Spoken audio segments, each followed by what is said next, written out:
The vision of the robot race really started with the intersection of health and technology. And so, you have a 5K, how can we get people out, running, off the couch, and something that's really attainable, but then also have this, technology component. On race day, we had 17 robots signed up, and we had 23 robots compete.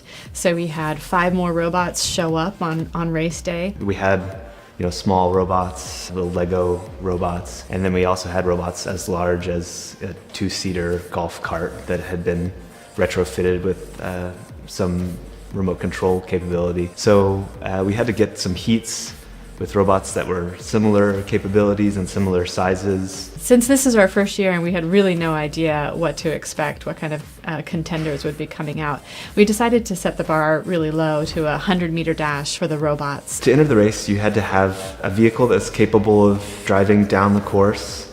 It had to accept a simulated water cup, go around a cone, and come back. I was quite skeptical whether or not the robots would be able to actually grab the cup. And it was really exciting to see how many great solutions people came up with for that problem.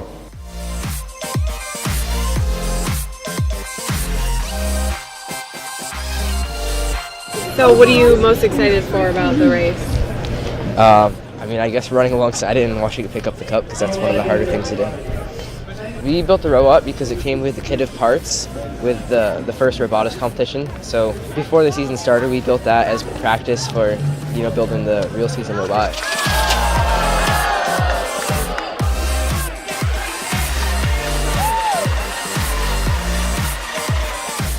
I think the thing that surprised me most about the robot race was the variety of robots that were entered and the different level of capabilities that we saw there.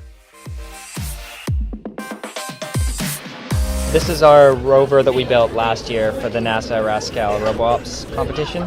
It's basically a tele-op competition where the rover gets sent to NASA Johnson Space Center in Texas, and we, 3 members go to provide technical support, but the rest of the team stays back on campus, and we operate it remotely from on campus when it's in Texas. And it's really meant for sort of rugged terrain, planetary environments, crawling over rocks and stuff. And the mission is to gather various rock samples. It's the first outing with it this year so far yet, so it's the first one in the new chassis, and it's the first time the new RoboOps team has had a chance to practice operating it. So I was the operator last year. Our competition's in June, so we're sort of working towards that. Our robot is called HydroDog, and it's a pneumatically powered quadruped robot. We have a jumping sequence where it jumps the front and jumps the back to be kind of greyhound or rabbit hopping, however you want to think about it. We're not going to go very fast, but it'll be very energetic.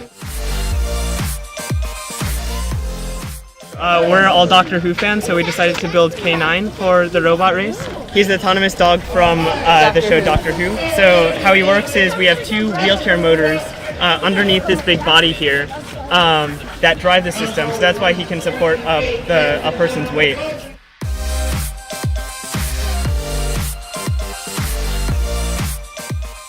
I think the robot race is really important from a public education point of view. As people were watching the contestants for the robot race, they saw the robot and think, I can build that. I'm going to try next year. I'm going to come on out and see what I can do and how I fare in the competition. Getting people interested in science, technology, engineering, and obviously math, I think need to be project-driven.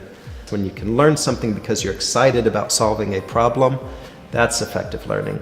And that's fun learning. These are things that the robot race, I think, can seed. In the coming years, we plan on making the course more challenging, maybe have to slalom down the course, or there's obstacles that you'll have to avoid. And eventually the idea is that the robots will be competing in the 5K with the people. We're not there yet, but that's the goal. Boston and Massachusetts in general just has a really great and unparalleled robot community. And this is not just with the corporations which are here, which are many. There's a lot of people dabbling and pushing the envelope in robotics. And so I feel like this was a great place for us to bring it all together and pit them against each other.